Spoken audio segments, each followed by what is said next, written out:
Halo para manusia dewasa, selamat datang di Dongeng Dewasa. Pada video kali ini, saya akan menceritakan alur film yang berjudul Teka-Teki Tika. Jadi, film ini menceritakan sebuah keluarga yang adem ayem dan harmonis. Tiba-tiba pada suatu acara penting, datanglah seorang yang tak diundang, mengacaukan keluarga tersebut. Tidak hanya itu, dia juga langsung membuka aib masing-masing anggota keluarga tersebut. Film ini penuh plot twist, konflik keluarga, dan kejutan yang bikin kalian mikir, lah kok bisa kayak gini? Oke, siap ya, kita mulai ceritanya dari awal. Film dibuka dengan percakapan menantu dengan mertuanya. Si menantu ini bernama Budiman dan istrinya bernama Shirley. Di situ si Budiman ternyata telah melakukan kesalahan terhadap suatu proyek. Jadi si Firman atau bapaknya si Shirley ini dengan kesal minta ke Budiman untuk menyelesaikan permasalahan yang dia buat. Karena Budiman telah membuatnya malu. Dan Budiman berkata akan berusaha membereskannya.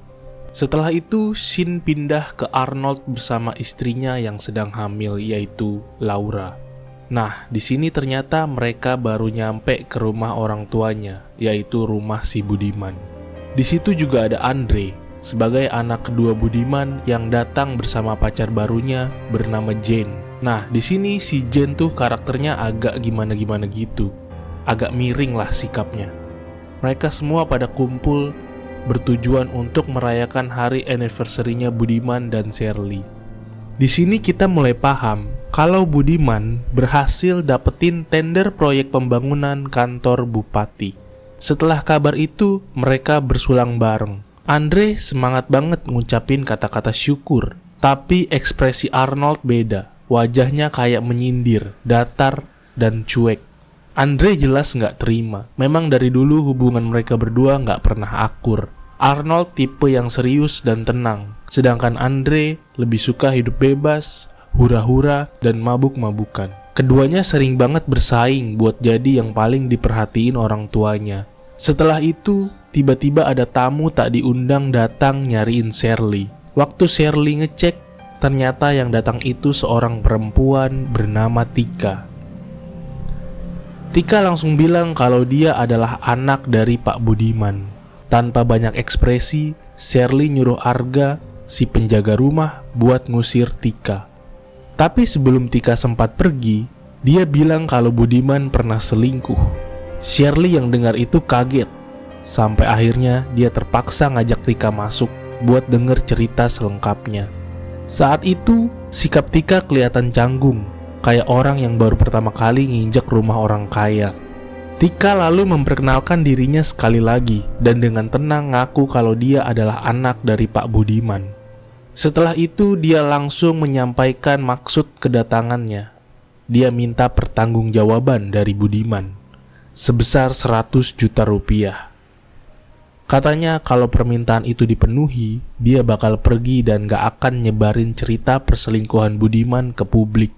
Tapi jelas, Budiman gak gampang nurutin permintaan itu. Di sisi lain, Tika ternyata punya bukti yang kuat. Tapi sebelum ngasih tahu detail dan nunjukin buktinya, Tika bilang dia mau istirahat dulu di rumah Budiman. Shirley akhirnya terpaksa ngizinin Tika nginep di rumah, meskipun yang lain jelas tidak setuju. Oh iya, sebelum naik ke kamar, Tika juga sempat ngasih hadiah buat bayinya Laura yang katanya bakal lahir sebagai anak laki-laki. Semua langsung kaget. Mereka heran, dari mana Tika bisa tahu jenis kelaminnya? Begitu Tika masuk kamar, suasana jadi tegang. Semua orang ngedesak Shirley buat ngusir Tika. Karena dari cara ngomong dan sikapnya, Tika kelihatan aneh dan bikin gak nyaman. Tapi Shirley malah kayak mulai percaya sama omongan Tika. Soalnya di dalam hatinya, dia tahu Budiman emang pernah selingkuh. Tapi Budiman ngotot membantah. Katanya dia memang pernah selingkuh, tapi nggak pernah sampai punya anak seperti Tika. Keesokan paginya, mereka semua sarapan bareng. Tika terlihat belum makan, dan suasana meja makan agak canggung. Setelah itu, adegan berpindah ke Mbak Sri dan Arga, dua karakter pembantu rumah tangga yang juga penting. Arga sempat nanya kenapa Mbak Sri masih betah kerja di rumah itu. Mbak Sri menjawab, sebenarnya dia sering minta keluar, tapi Shirley selalu nahan dia buat tetap tinggal. Di momen itu Mbak Sri juga kelihatan sedih waktu liatin foto seorang pria. Kemungkinan besar itu suaminya. Lalu adegan balik lagi ke keluarga Budiman yang lagi ngumpul di ruang makan. Nah, saat keluarga itu ngumpul, mereka langsung mendesak Tika buat cerita semuanya dengan cepat. Suasana makin panas karena Andre mulai sewot. Tika jelas tidak terima. Kemudian Tika dengan tenang membuka aib besar. Dia bilang kalau Andre dan Laura dulu pernah pacaran selama 2 tahun. Jauh lebih lama dibandingkan hubungan Laura dengan Arnold yang cuma 6 bulan. Tika juga mengaku tahu waktu bulan Desember kemarin, saat liburan di villa, Andre dan Laura masih sempat mesra-mesraan. Andre kaget dan langsung salting. Sedangkan Arnold yang dengar itu naik pitam. Arnold marah besar, mukul Andre berkali-kali.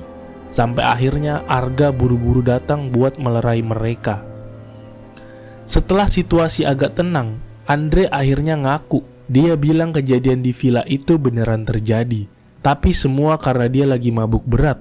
Dia bahkan gak sadar apa yang dilakuin bersama Laura waktu itu.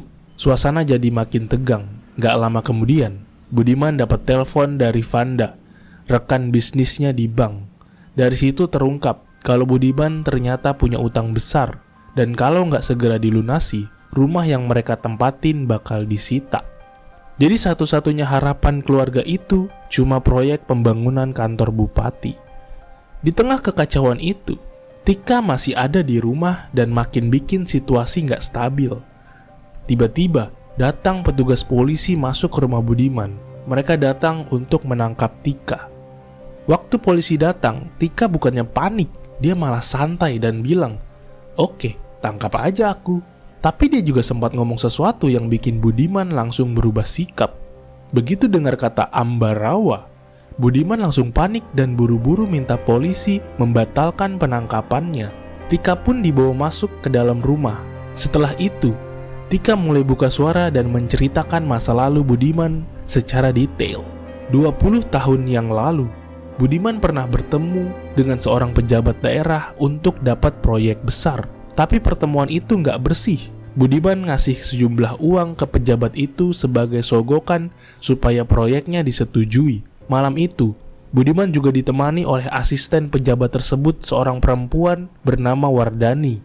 Malam itu, setelah urusan sogokan, Budiman dan Wardani nginep di sebuah hotel. Wardani yang awalnya cuma mau menemani, ternyata punya hubungan khusus dengan Budiman. Beberapa waktu kemudian, Wardani ternyata hamil. Dia sempat datang ke Budiman buat minta pertanggungjawaban, tapi Budiman sama sekali nggak peduli. Wardani akhirnya tetap melahirkannya sendirian. Sayangnya, begitu bayinya lahir, Wardani meninggal dunia. Tapi bayinya selamat, dan bayi perempuannya itu ternyata adalah Tika, anak kandung Budiman. Sekarang Tika ngasih tawaran ke Budiman, kalau dia dikasih 100 juta, dia bakal pergi dan gak akan ngungkapin semuanya ke publik. Shirley yang dengar itu jelas kecewa berat sama Budiman. Sementara Arnold dan Andre mulai mikir realistis. Mereka berdua nyaranin Budiman buat kasih aja 100 juta itu ke Tika, daripada rahasia kelam masa lalunya kebongkar dan menghancurkan nama keluarga. Tapi Budiman tetap keras kepala. Dia gak mau ngasih uang 100 juta itu ke Tika. Di tengah ketegangan itu, tiba-tiba Laura ngerasain kontraksi. Tandanya dia mau melahirkan. Semua panik. Makin jadi karena dokter pribadi keluarga yang juga temannya Arnold ternyata lagi berada di Surabaya dan gak bisa langsung datang. Saat semuanya bingung, Tika maju untuk menawarkan bantuan. Awalnya semua anggota keluarga menolak karena mereka masih menganggap Tika sebagai ancaman. Tapi Tika bilang kalau dia punya pengalaman bantu persalinan sebelumnya. Akhirnya mau gak mau mereka percaya dan ngasih Tika kesempatan. Proses persalinannya pun berjalan dengan dramatis. Tapi berkat bantuan Tika, bayi Laura lahir dengan selamat. Suasana rumah yang tadinya tegang seketika berubah jadi haru dan lega. Malam harinya setelah semua kejadian itu, Arnold datang untuk nyamperin Tika dan ngucapin terima kasih karena Tika udah bantuin proses lahiran Laura. Setelah Arnold pergi, adegan pindah ke Andre yang lagi ngobrol bersama Jane. Di situ Andre cerita kenapa dulu hubungannya sama Laura kandas. Ternyata Laura dulu pengen hubungan mereka dibawa ke arah yang serius, pengen nikah. Tapi Andre waktu itu masih pengen hidup bebas dan seneng-seneng aja. Jadi dia nggak siap buat berkomitmen. Dari situlah hubungan mereka berakhir. Di saat yang sama, Budiman tiba-tiba dapat telepon dari mertuanya. Mertuanya bilang kalau tim Red Harian Nasional baru aja nerima email dari anonim yang ngungkapin skandal masa lalu Budiman. Budiman langsung panik tapi coba ngeles dengan bilang itu mungkin fitnah dari pesaing bisnisnya.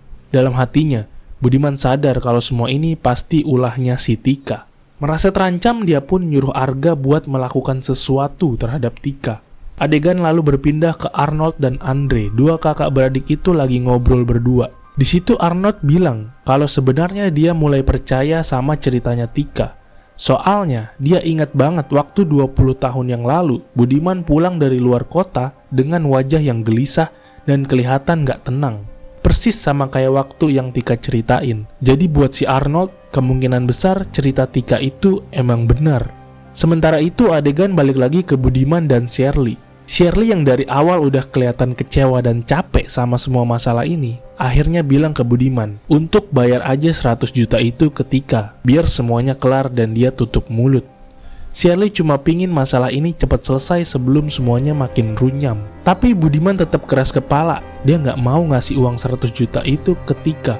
Bukannya nyari jalan damai, Budiman malah bikin rencana gelap bareng si Arga. Tujuannya jelas, untuk menyingkirkan Tika. Malam itu, saat Tika lagi di kamar dan kelihatan sedang tidur, Arga masuk dengan menggunakan pakaian serba hitam dan topeng. Tapi ternyata, si Tika cuma pura-pura tidur. Begitu Arga mendekat untuk menyerang, Tika langsung bangun. Pertarungan pun pecah di kamar itu. Setelah baku hantam yang cukup sengit, Tika berhasil menjatuhkan dan bikin penyerangnya pingsan. Waktu dia buka topengnya, ternyata orang itu adalah si Arga. Di sisi lain, Budiman yang nunggu di luar berharap kalau rencananya berhasil. Tapi begitu dia jalan ke balkon, dia malah kaget. Si Tika berdiri di sana sambil membakar pakaian dan topeng hitam yang dipakai Arga. Begitu sadar kalau Tika tahu semuanya, Budiman langsung syok, tubuhnya gemeteran. Wajahnya pucat dan bikin pikirannya kacau. Dia takut banget ngebayangin gimana jadinya saat harus ketemu Tika besok pagi. Dalam kondisi kalut, Budiman mulai menenggak minuman keras. Gelas demi gelas sampai dia benar-benar mabuk berat. Di titik itu, dia ngerasa gak punya harapan lagi. Reputasinya hancur, rahasianya terbongkar, dan keluarganya pasti bakal hancur juga. Dengan pikiran gelap, Budiman akhirnya mutusin buat bunuh diri. Tapi sebelum hal buruk itu terjadi, Tika muncul tepat waktu dan nyelamatin Budiman. Dalam kondisi yang lemah, Budiman dibawa ke kamarnya. Tika kemudian manggil Mbak Asri, dan satu persatu anggota keluarga datang ke sana. Saat semuanya udah ngumpul, Budiman akhirnya bilang kalau dia siap buka suara tentang apa yang sebenarnya terjadi 20 tahun lalu. Dalam pengakuannya, Budiman mulai menceritakan apa yang sebenarnya terjadi 20 tahun lalu. Malam itu, dia pergi ke Ambarawa bersama supirnya yang bernama Seto. Seto sebenarnya udah tahu tujuan Budiman ke sana, yaitu buat menyuap pejabat daerah supaya proyek pembangunan bisa jatuh ke tangannya. Tapi sepulang dari pertemuan itu, Seto marah besar. Dia kecewa karena Budiman memilih kerjasama dengan pejabat korup yang selama ini cuma merugikan rakyat. Dan benar saja, akibat dari praktik kotor itu, terjadi sebuah bencana besar. Salah satu proyek yang dikerjakan dengan anggaran yang dikorupsi adalah jembatan. Jembatan itu sebenarnya baru selesai dibangun, tapi karena kualitasnya yang buruk akibat uang proyek yang dikorupsi, jembatan itu roboh. Korban dari tragedi itu adalah Bagas, anak dari Mbak Sri dan Seto sendiri. Bagas meninggal di tempat. Sejak saat itu, hidup keluarga Seto hancur dan luka itu terus membekas sampai sekarang. Budiman melanjutkan ceritanya. Setelah pertemuan dengan pejabat korup itu selesai, dalam perjalanan pulang, Seto nggak bisa lagi nahan amarahnya. Seto memberhentikan mobil, dia keluar dan marah besar ke Budiman. Dia bilang tindakan Budiman menyuap pejabat itu sama aja ikut ngebunuh orang-orang lewat proyek-proyek korup. korbannya udah nyata, salah satunya anaknya sendiri, si Bagas. Dalam kemarahan itu, Seto ancam bakal ngelaporin semua perbuatan Budiman ke polisi. Budiman panik, bingung, dan gak tahu harus gimana. Saat mereka berdebat di tepi jalan yang gelap dan sepi, tiba-tiba terjadi insiden tak terduga. Budiman secara nggak sengaja mendorong Seto hingga jatuh ke jurang. Seto meninggal dunia di tempat. Budiman yang syok dan ketakutan langsung menyusun cerita palsu. Dia lapor ke polisi dan bilang kalau Seto itu hilang entah kemana. Dari situ semua dosa masa lalunya mulai terkubur, sampai akhirnya Tika muncul 20 tahun kemudian. Keesokan harinya polisi menemukan jasad Seto dan menyimpulkan bahwa ia meninggal karena bunuh diri. Mendengar kabar itu, semua orang merasa sangat terpukul, terutama Shirley yang dihantui rasa bersalah. Di tengah suasana tegang itu, Tika akhirnya mengungkapkan kebenaran bahwa asisten dari pejabat itu yang bernama Wardani sebenarnya tidak pernah ada. Ia juga mengaku bahwa dirinya bukan anak Budiman, melainkan anak dari Seto dan Mbak Sri.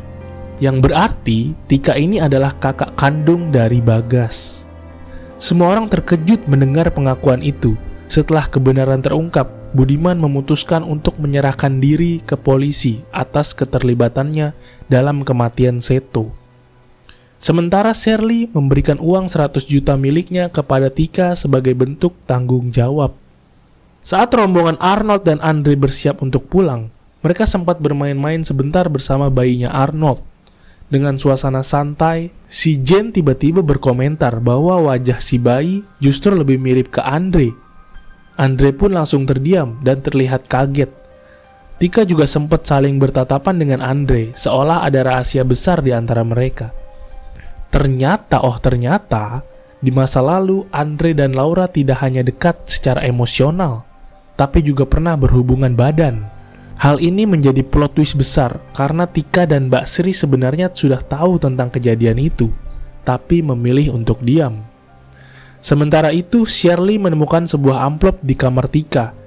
Di sisi lain, Budiman yang sedang duduk di mobil polisi tiba-tiba teringat perkataan Seto, bahwa ia hanya memiliki satu anak kandung, yaitu Bagas. Dari situ Budiman sadar bahwa ia telah ditipu. Shirley juga menemukan kartu keluarga milik Seto. Di sana hanya tercantum nama Bagas sebagai anak, tanpa ada nama Tika, memperkuat kecurigaannya. Saat memeriksa kamar, Shirley bahkan menemukan Arga yang ternyata disekap di dalam lemari. Ia pun semakin marah dan kecewa. Setelah semua kejadian itu, cerita berpindah ke panti asuhan. Ibu pengurus panti dapat sebuah amplop, dan pas dibuka, ternyata isinya surat dan bukti transfer uang 100 juta rupiah. Uang itu bisa dipakai buat biaya sekolah anak-anak di panti. Dan tentu saja, uang itu ternyata dari si Tika. Dari sini kelihatan kalau Tika sepertinya dulu pernah tinggal di panti itu.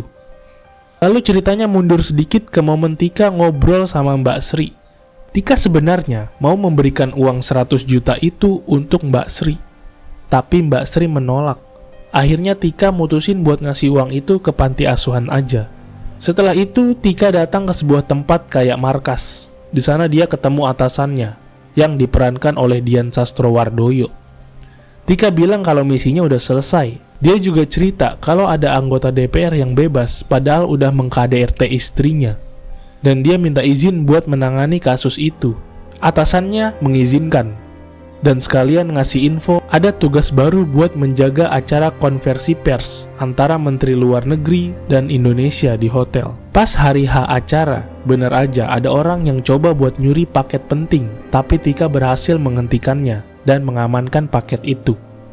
Di akhir cerita, Tika mulai menjalankan misi barunya dengan datengin anggota DPR tersebut yang diperankan oleh Ernest Prakasa. Dan film pun selesai. Gila sih, dari awal cuma kayak drama keluarga biasa, ujung-ujungnya malah jadi momen balas dendam yang rapi banget. Plot twistnya bener-bener ngagetin. Saya pribadi sih suka sama cara film ini bikin kita buat nebak-nebak dari awal, tapi tetap aja kita nggak bisa nebak endingnya. Dan yang paling keren lagi, karakter Tika di sini tuh punya lapisan cerita yang bikin film ini jadi nggak monoton. Kalau kalian suka sama film yang ceritanya pelan tapi punya ledakan di akhir, film ini wajib banget masuk ke list tontonan kalian. Oke guys, segitu dulu breakdown alur cerita film Teka-Teki Tika dari saya. Jangan lupa like kalau kalian suka konten kayak gini. Jangan lupa subscribe biar nggak ketinggalan cerita film lainnya. Dan tulis di kolom komentar film apa lagi yang mau gue ceritain selanjutnya. Sampai jumpa di video berikutnya. Bye-bye.